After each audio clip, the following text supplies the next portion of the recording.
Assalamualaikum warahmatullahi wabarakatuh. Selamat pagi tentunya. Ini adalah pagi setelah subuh.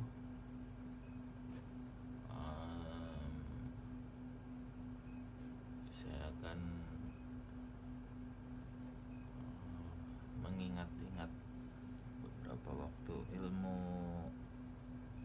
yang hanya secuil seberapa yang saya dapatkan, dan mencoba untuk mengingat-ingat.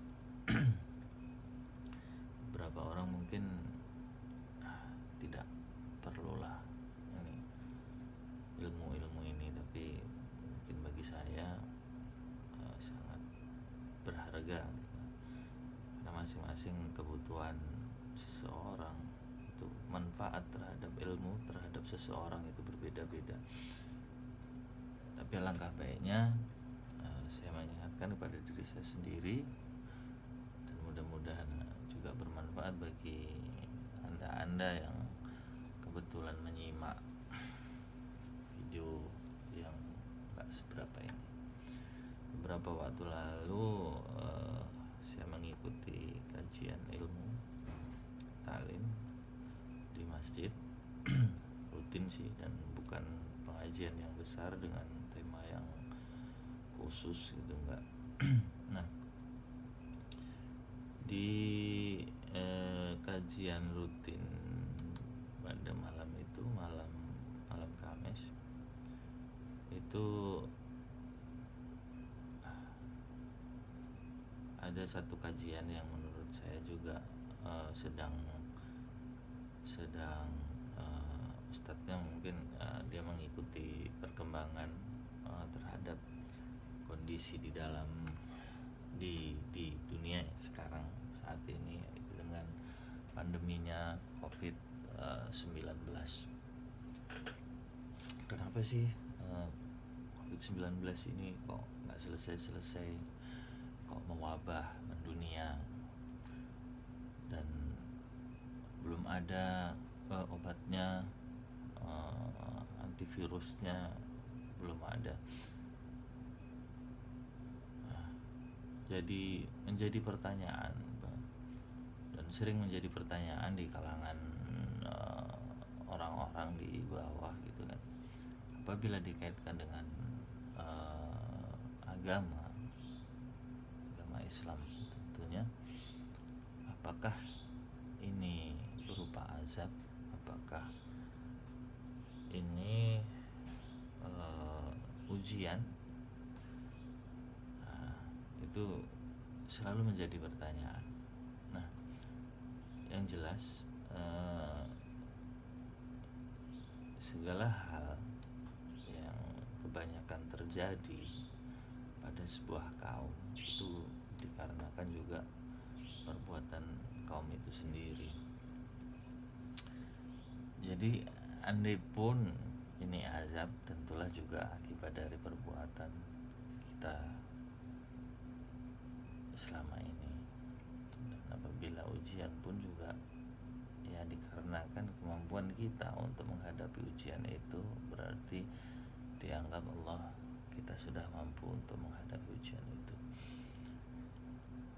Nah, kembali kepada tema kajian pada waktu itu adalah bahwa apa kira-kira yang menjadikan apa kira-kira yang bisa menyelesaikan menghadapi wabah yang telah mendunia ini.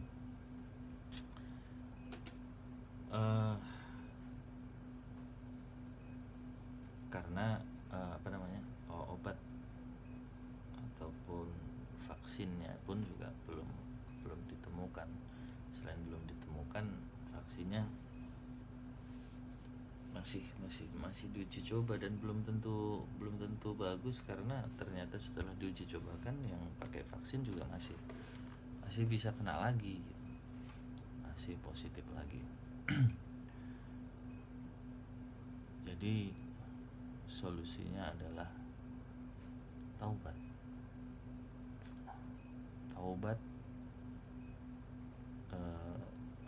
global, global, jadi semuanya bertaubat. Dengan taubat insya Allah, memohon kepada Allah secara serentak semua umat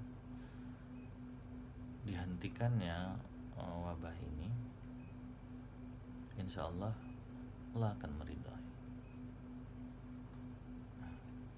Sayangnya untuk ke arah itu sepertinya nggak mungkin, karena untuk melakukan hal itu secara bersama-sama itu otomatis harus ada motivatornya lah, penggeraknya. Sementara penggerak yang bisa sekaligus menggerakkan itu adalah pemerintah. Cuman sayangnya pemerintah justru membuat kebijakan-kebijakan yang jauh dari syariat Islam, macam lah, sampai yang untuk meningkatkan imunitas tubuh,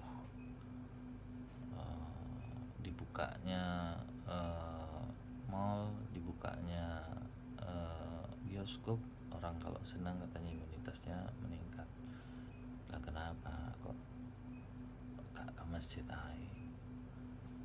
Masjid itu jelas-jelas resik, jelas-jelas suci, jelas-jelas orang bertaharah masuk ke masjid, menghamba ke situ, steril, dan rata-rata masjid juga menerapkan protokol kesehatan. Nah, sedangkan di mall lebih banyak manusianya, jumlah orangnya. Kenapa nggak ke tempat-tempat ibadah saja yang dibuka?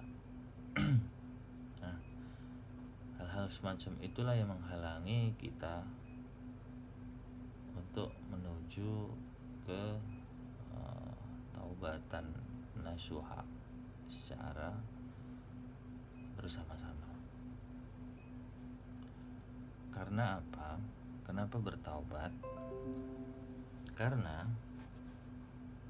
ada sejarah yang ditulis dalam Al-Quran. Ada dua taubat suatu kaum, yang diterima oleh Allah dan dijadikan, dan akhirnya Allah tidak jadi mengazab umat tersebut atau membatalkan azab karena taubat dua kaum ini. Yang pertama yaitu taubatnya kaum Nabi Yunus. Tentu sebagian dari kita tahu bahwa kisah Nabi Yunus yang ditulis di dalam Al-Quran, Nabi Yunus itu melarikan diri, atau umatnya saking bandelnya dan tidak mau bertaubat, ditinggal oleh Nabi Yunus pada saat 3 hari menjelang azab ditimpakan apabila kaumnya tidak bertaubat. Nah, 3 hari sebelum azab itu ditimpakan, yaitu yang dikasih waktu Nabi Yunus adalah 40 hari untuk berdakwah. Sementara di hari ke-37 belum ada tanda-tanda bahwa kaumnya hendak bertaubat, kaumnya hendak mengikut apa yang diajarkan oleh Nabi Yunus, maka ditinggalkan oleh Nabi Yunus. Di sini Nabi Yunus ini mengajarkan terhadap kesabaran, tidak sabar Nabi Yunus ini. Akhirnya ditinggalkan, naik perahu dia, dan di dalam perahu itulah terjadi tragedi bahwasanya di situ Nabi Yunus bersalah dan harus dilemparkan dari kapal. Kemudian Nabi Yunus dimakan oleh ikan sampai 40 hari 40 malam. Disitulah Nabi Yunus berdoa bertaubat. Nah, sepeninggal Nabi Yunus, kaum Nabi Yunus ini beberapa saat sebelum azab itu ditimpakan, mereka melihat tanda-tanda akan adanya bencana yang sangat besar, mendung dan lain sebagainya, indikasi-indikasi akan terjadinya bencana besar, mereka bertaubat bersama-sama, mereka bersujud kepada Allah mengikuti ajaran Nabi Yunus. Tapi pada saat itu Nabi Yunusnya tidak di situ. Nah, pada saat itulah Allah membatalkan azabnya, tidak jadi diturunkan. Itu adalah taubat kaum Nabi Yunus yang dibatalkan oleh Allah. Nah, dan yang kedua adalah taubatnya kaum Nabi Musa Israel kepada Allah pada saat masih bersama Nabi Musa, pada saat setelah dibebaskan dari Firaun. Israel ini yang begitu bandalnya, banyak kisah yang menyatakan bahwa orang Israel ini salah satu kaum yang paling banyak ditunjukkan kebesaran Allah, tapi mereka selalu ingkar. Mereka minta minum langsung dari Allah, mereka minta makanan langsung dari Allah. Terus kemudian pada akhirnya mereka minta ingin bertemu Allah. Pada saat mendengar suaranya saja mereka masih mau beriman apabila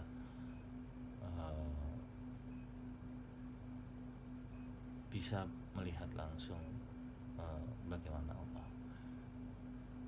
Begitulah luar biasanya Israel itu, memang bebal, nggak genah-genah pokoknya dia luar biasa. Jadi pada saat itu sampai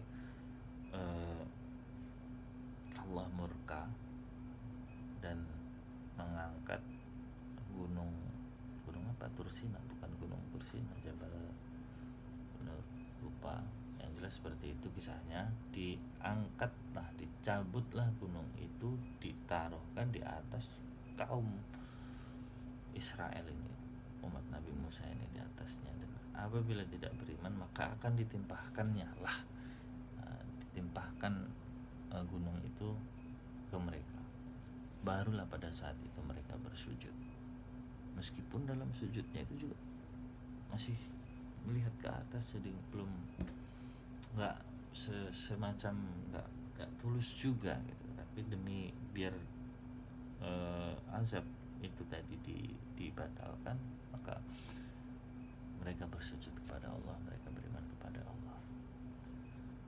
Dan pada saat itu juga dibatalkan oleh Allah. Maka itulah taubat dua kaum yang dibatalkan azabnya oleh Allah Subhanahu wa ta'ala.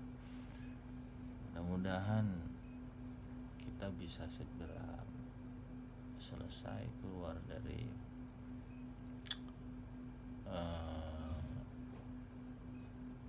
wabah ini dan bisa beraktivitas kembali seperti biasa.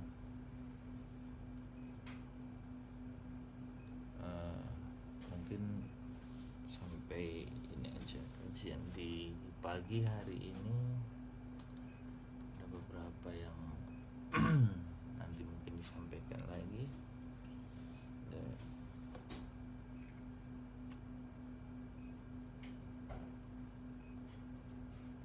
Assalamualaikum.